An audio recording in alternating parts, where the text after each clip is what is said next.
بسم اللہ الرحمن الرحیم۔ السلام علیکم ناظرین۔ دوستو، امید کرتا ہوں کہ آپ لوگ سب خیریت سے ہوں گے۔ تو دوستو، آج ہم آپ لوگوں کے لیے کچھ خاص حدیث لے کر آئے ہیں۔ اگر ہم اللہ کے رسول صلی اللہ علیہ وسلم کی ان حدیثوں پر عمل کر کے اپنی زندگی میں اتار لیں تو ہم یقیناً دنیا اور آخرت میں کامیاب ہو جائیں گے انشاءاللہ۔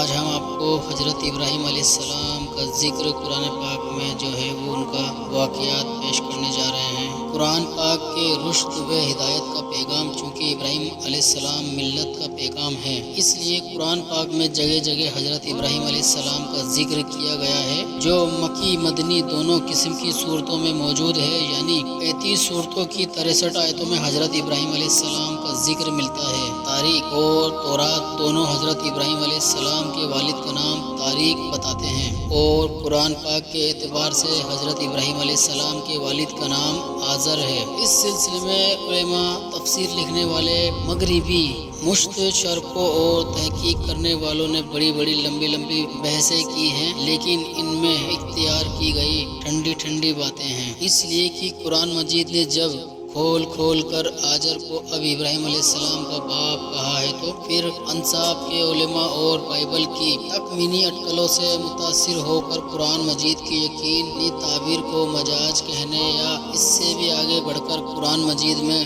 واحد کی باتیں ماننے کون سی شاعر اور حقیقی ضرورت مجبور کرتی ہے؟ صاف اور سیدھا راستہ یہ ہے کہ جو قرآن مجید میں کہا گیا کو مان لیا جائے، چاہے وہ نام ہو یا لقب ہو۔ حضرت ابراہیم علیہ السلام کے حالات کے ساتھ ان کے بھتیجے حضرت لوط علیہ السلام اور ان کے بیٹے حضرت اسماعیل علیہ السلام اور حضرت اسحاق علیہ السلام کے واقعات بھی واقعہ ہیں۔ ان تینوں پیغمبروں کے تفصیلی حالات ان کے تذکروں میں بیان کیے گئے ہیں کہ یہ صرف حضرت ابراہیم علیہ السلام کے حالات کے تحت کہیں ذکر آئے گا۔ حضرت ابراہیم علیہ السلام کی شان کی اس عظمت کے نبیوں اور رسولوں کے درمیان ان کو حاصل کی ہے۔ قرآن مجید میں ان کے واقعات کو الگ الگ اسلوب کے ساتھ جگہ جگہ بیان کیا گیا ہے۔ ایک جگہ پر اگر تھوڑے میں ذکر ہے تو دوسری جگہ تفصیل سے تذکرہ کیا گیا ہے، اور کچھ جگہوں پر ان کی شان اور خوبی کو سامنے رکھ کر ان کی شخصیت کو نمایاں کیا گیا ہے۔ تورات یہ بتاتی ہے کہ حضرت ابراہیم علیہ السلام عراق کے قصبہ اور باشندے تھے اور اہل فدام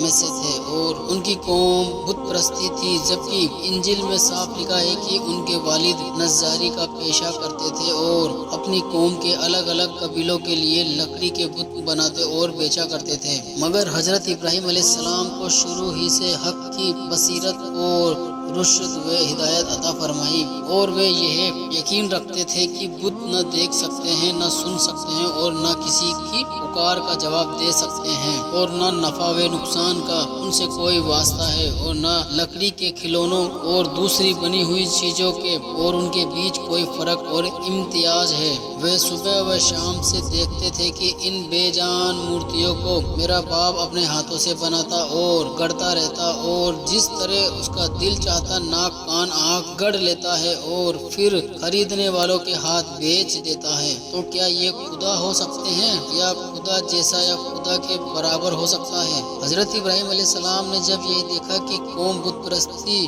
ستار پرستی اور مظاہر پرستی میں ایسی لگی ہوئی ہے کہ خدا برتر کی قدرت مطلقہ اور اس کے ایک ہونے اور سمد ہونے تک کا تصور بھی ان کے دلوں میں باقی نہ رہا، اور اللہ کے ہونے کے عقیدے سے زیادہ کوئی تعجب کی بات نہیں رہی، تب اس نے اپنی ہمت سست کی اور ذات واحد کے بھروسے پر ان کے سامنے دین حق کا پیغام رکھا اور اعلان کیا: اے قوم، یہ کیا ہے جو میں دیکھ رہا ہوں کہ تم اپنے ہاتھ سے بنائے ہوئے بتوں کی پرستی میں لگے ہوئے ہو؟ کیا تم اس قدر غفلت کے خواب میں ہو کہ جس بے جان لکڑی اور اپنے ہتھیاروں سے گڑھ کر مورتیاں تیار کرتے ہو، اگر وہ مرضی کے مطابق نہ بنے تو ان کو توڑ کر دوسرے بنا لیتے ہیں، بنا لینے کے بعد پھر انہی کو پوجتے ہو اور نفع نقصان کا مالک سمجھنے لگتے ہو؟ تم اس خرافات سے باز آ جاؤ، اللہ کی توحید کے نظم گاہو اور اس ایک حقیقی مالک کے سامنے سارے نیاز جھکاؤ جو میرا، تمہارا اور